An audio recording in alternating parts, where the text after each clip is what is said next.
तो मध्य एशिया में और मिडिल ईस्ट में जारी इस युद्ध के बीच में पेट्रोलियम मंत्रालय की तरफ से भी लगातार जानकारी दी जा रही है। सरकार की तरफ से दावा किया जा रहा है कि किसी प्रकार से तेल की कमी नहीं है। तो उधर हॉर्मुज़ स्ट्रेट से भारतीय जहाजों का गुजरने की अनुमति ईरान ने दे दी है। आखिर भारत की कूटनीति कैसे काम कर रही है, चलिए आपको अब वो समझाते हैं कि कैसे इस हॉर्मुज़ स्ट्रेट से सबके लिए रास्ता बंद कर दिया गया, लेकिन भारतीय जहाज यहां से गुजरकर मुंबई तक पहुंचे।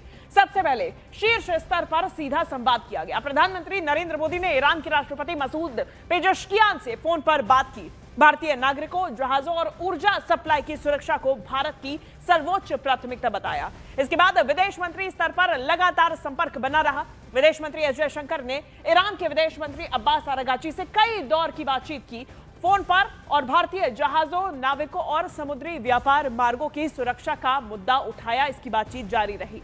तीसरा कदम जो उठाया गया वो ये था कि भारतीय झंडे वाले जहाजों को सुरक्षित मार्ग दिया गया। रिपोर्ट्स के मुताबिक ईरान ने भारतीय ध्वज वाले जहाजों को स्ट्रेट ऑफ हॉर्मुज़ से गुजरने की अनुमति दी, जबकि क्षेत्र में समुद्री यातायात काफी कम हो गया। भारतीय ध्वज वाले जहाज को प्राथमिकता दी गई और साथ ही साथ में अगर बात की जाए इन जहाजों को वहां से निकलने के लिए समुद्री रास्तों को खुले रखने पर जोर भी दिया गया।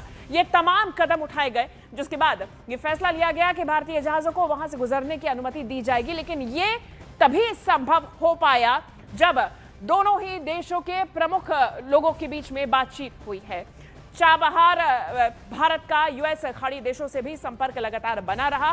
साथ ही साथ में समुद्री सुरक्षा के लिए भी संपर्क दोनों के बीच में बना रहा। बात की जाए ये 8 कदमों की जो कि दोनों के बीच में बने रहे, वो इसी वजह से हो सका और यही वजह ही थी जिसकी वजह से संभव हो सका कि भारतीय जहाज, उनके नाविक, भारतीय नागरिक सभी को प्राथमिकता दी गई और स्ट्रेट ऑफ हॉर्मुज़ जो कि सभी के लिए बंद है, वहां से भारतीय जहाजों को निकलने के लिए रास्ता दिया गया।